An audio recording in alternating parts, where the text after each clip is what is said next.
मंगल सिंह हजारी को मंगल सिंह हजारी को मंगल सिंह हजारी को बिटिआर गोरोबथानि हेंथायै गुवाहाटी हाइकर्टआव PIL होनायनि हेंथायै खुद्रि सारदों।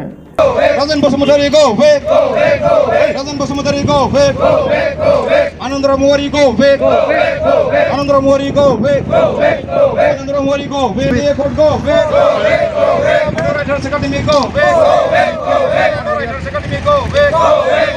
खंबा बरगयारी को खंबा बरगयारी को सन्दान ब्रह्म को सन्दान ब्रह्म को सन्दान ब्रह्म को कार्बि आंलं जिल्ला दुलाराय बर' फरायसा आफादजों लोगोसे जिल्ला कसारी समाज, जिल्ला बर' थुनलाइ आफाद, जिल्ला बारग' BLT अनसाय आफाद, जिल्ला UBPO जिल्ला बर' हारिमु आफाद, जिल्ला बारग' NDFP, जिल्ला बर' गावबुरा आफाद, जिल्ला बर' साख्रि आवला आफाद, जिल्ला बर' गुदि फोरोंगिरि आफाद, जिल्ला बर' आइजो अनसाय आफाद, जिल्ला बर' आबादारि आफादफोरा जथायै थामथि बर' गोजोन गोरोबथानि हेंथायै गुवाहाटी हाइकर्टआव PIL होनायनि हेंथायै पेटिशन पेपारखौ सावनानै दिनै खुद्रिसारनाय जायो। बे हाबाफारियाव कार्बि आंलं दिमा हासाव जिल्लायाव थानाय बर'फोरखौ हाजोआरि जनजाति मोनथायखौ लानानै जायखिजाया सुबुं एबा गौथुमफोरजों लोगोसे राजखान्थि हान्जायानो जा बेफोरबायदि खैसार थगायजानाय नासयनानै दोननो नागिरनायनिफ्राय जानगाराव थानो थाखाय गोख्रोङै बुंथियो। बड'लेण्ड रादाब आरो बड'लेण्ड बुब्लिनि गेजेरजों साफ्रोमबो बर' माहारिनिसिम बिग्रायारि साबायखरखौ जासिग्रोबाय। थांनाय 2020 मायथाइनि 27 जानुवारि खालि बर'नि थामथि गोजोन गोरोबथा जालांबाय आरो बे गोजोन गोरोबथाखौ माखासे मेगन गोसा गोरोबथाखौ आबुङै जानायखौ मोजां मोनै माखासे पलिटिकेलि वेस्टेड इन्टारेस्ट गोनां सुबुंफोरा बे एकर्डनि सायाव गुवाहाटी हाइकर्टआव PIL होदों आरो बे PIL होनायनि थाखायनो दुलाराय आसाम नाङैनो दुलाराय बर' माहारिजों लोगोसे दुलाराय बर' फरायसा आफादा दुखु मोननाय फोरमायदों आरो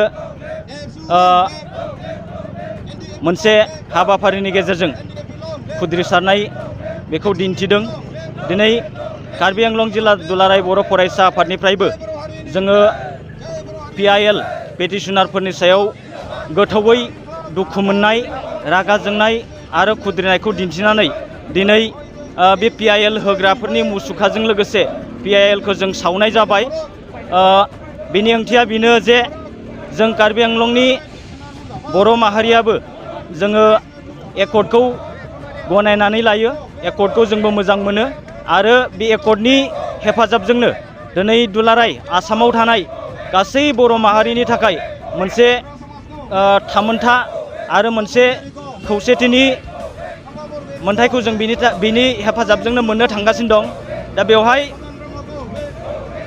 बे पलिटिकेलि वेस्टेड इन्टारेस्ट बा पलिटिकेलि मटिभेटेड माखासे मानसिफोर जेरै सानसुमा खुंगुर बैसुमतारी, डक्टर मंगल सिंह हाज'वारी, राजेन बसुमतारी, जनकलाल बायदि, चन्दन खाम्फा बायदि माखासे गावनि राजनितिनि लाबालाबनि थाखाय गासै बर' माहारिनि जिखिनि मोनथाय बे मोनथायाव दिनै जों हेंथा होनायखौ नुदों। बेनिखायनो जोङो जोबोद दुखु मोनदों आरो जोबोद खुद्रिखांदों। बेनिखायनो जों बिथांमोननि जिथु PIL बे PILखौ जों सावनो गोनां जाबाय आरो बिथांमोननि मुसुखा बानायनानै जों दिनै सावनो गोनां जाबाय।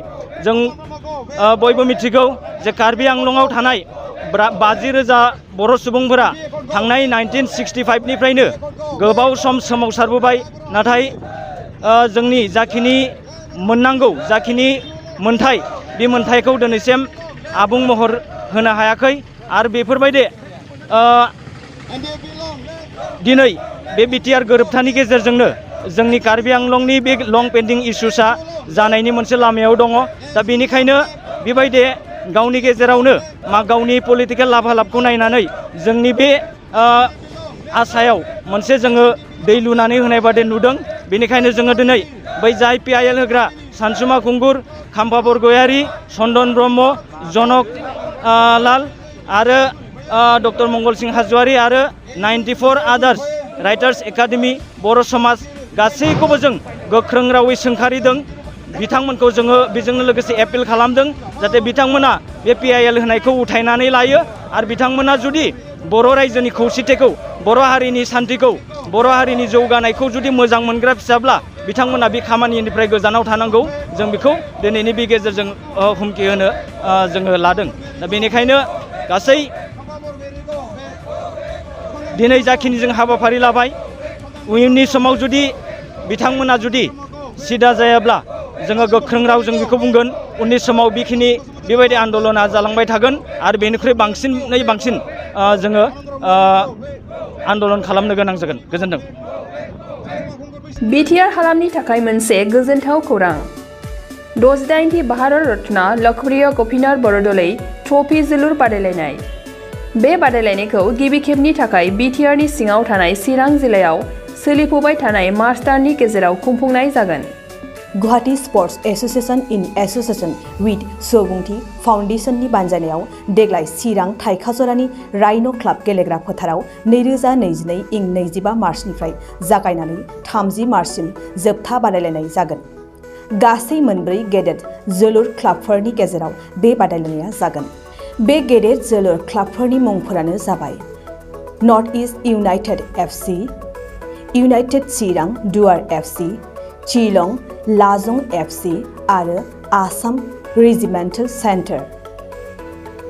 बादायलायनायनि सम खाना होखानाय बादियै 25 मार्च खालि नर्थ इस्ट इउनाइटेड FC आरो United Chirang Duar FC, 26 March खालि शिलं लाजं FC आरो आसाम रेजिमेन्टेल सेन्टार, 27 मार्च खालि नर्थ इस्ट इउनाइटेड FC आरो आसाम रेजिमेन्टेल सेन्टार, 28 मार्च खालि इउनाइटेड चिरां दुवार FC आरो शिलं लाजं FC, 29 मार्च खालि आसाम रेजिमेन्टेल सेन्टार आरो United Chirang Duar FC, 30 March खालि नर्थ इस्ट इउनाइटेड FC आरो शिलं लाजं FC नि गेजेराव बे बादायलायनाया जागोन।